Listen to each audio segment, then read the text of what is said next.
What we face today, what we faced on the 7th of October, is a very dangerous approach from the Israeli side to dehumanize Palestinians.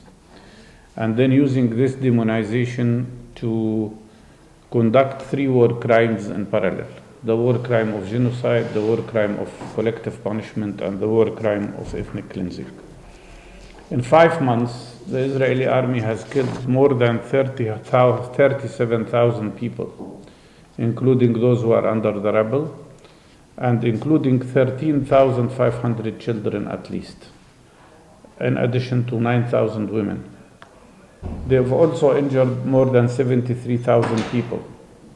If we combine that together, this makes 110,000 people killed or injured in less than 5 months. That is about 5% of the population of Gaza. But the 5% is a very huge number.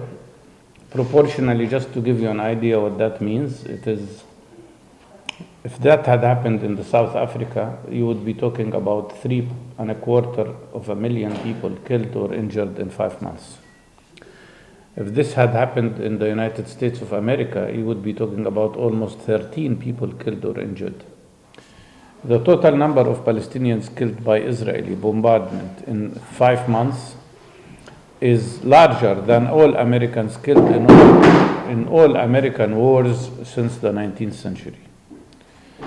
And as Guterres said in the second month of this attack, that by that time, and today of course we have a larger number, by that time the number of Palestinian children killed was larger than all children killed in all over the world, in all wars during the last 3 years. But in addition to that, they have caused severe destruction. 70% of all homes were destroyed. Hospitals, 30 hospitals out of 36 hospitals were destroyed.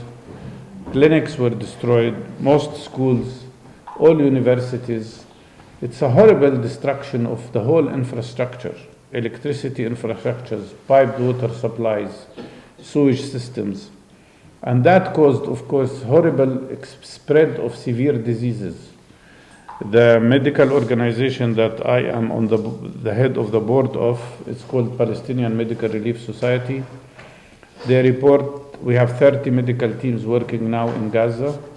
I've just been talking to them, and they told me that in the north, where they have been seeing more than 1,100 patients every day in one clinic, they've just run out of medications.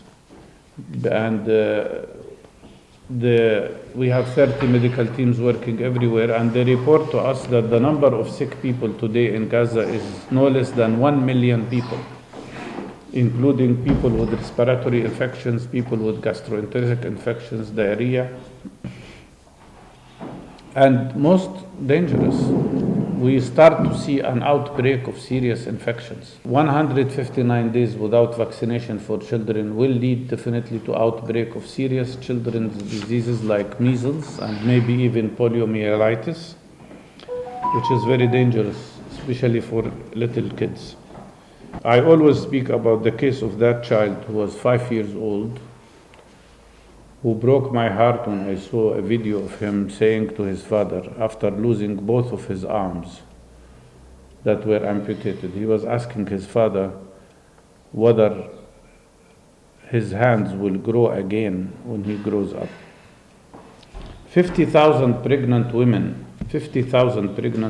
today are unable to give birth in a safe place in Gaza.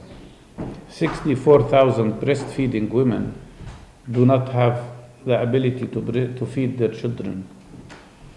And 10,000 patients with cancer do not have any treatment.